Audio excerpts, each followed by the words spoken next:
US വ്യോമാക്രമണങ്ങൾ ഇറാന്റെ ആണവ കേന്ദ്രങ്ങൾക്ക് പരിമിതമായ നാശനഷ്ടങ്ങൾ മാത്രമേ വരുത്തിയിട്ടുള്ളൂ എന്ന് അമേരിക്ക പ്രതിരോധ വകുപ്പിന്റെ റിപ്പോർട്ട്. അമേരിക്കയുടെ വ്യോമാക്രമണങ്ങൾക്ക് ഇറാന്റെ ആണവശേഷി ഏതാനും മാസങ്ങൾ വൈകിപ്പിക്കാനേ സാധിച്ചുള്ളൂവെന്നും പെന്റഗൺ വ്യക്തമാക്കി.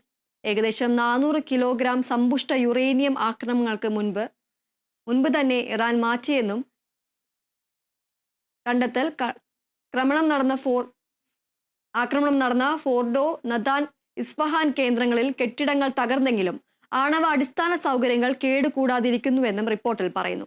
അമേരിക്കയുടെ പ്രതിരോധ ഇന്റലിജൻസ് ഏജൻസിയായ DIAയുടെ അന്വേഷണത്തിലാണ് കണ്ടെത്തലുകൾ. ഇറാന്റെ ആണവ കേന്ദ്രങ്ങളിലെ യുറേനിയം സമ്പുഷ്ടീകരണത്തിന് ഉപയോഗിക്കുന്ന സെൻട്രിഫ്യൂജികൾ മിക്കവാറും പ്രവർത്തനക്ഷമമായി തുടരുമെന്നാണ് CNN അടക്കമുള്ള മാധ്യമങ്ങൾ വെളിപ്പെടുത്തിയിരിക്കുന്നത്. എന്നാൽ പുറത്തുവന്ന റിപ്പോർട്ടുകൾ എല്ലാം അമേരിക്കൻ പ്രസിഡന്റ് ഡൊണാൾഡ് ട്രംപ് തള്ളിക്കളഞ്ഞു.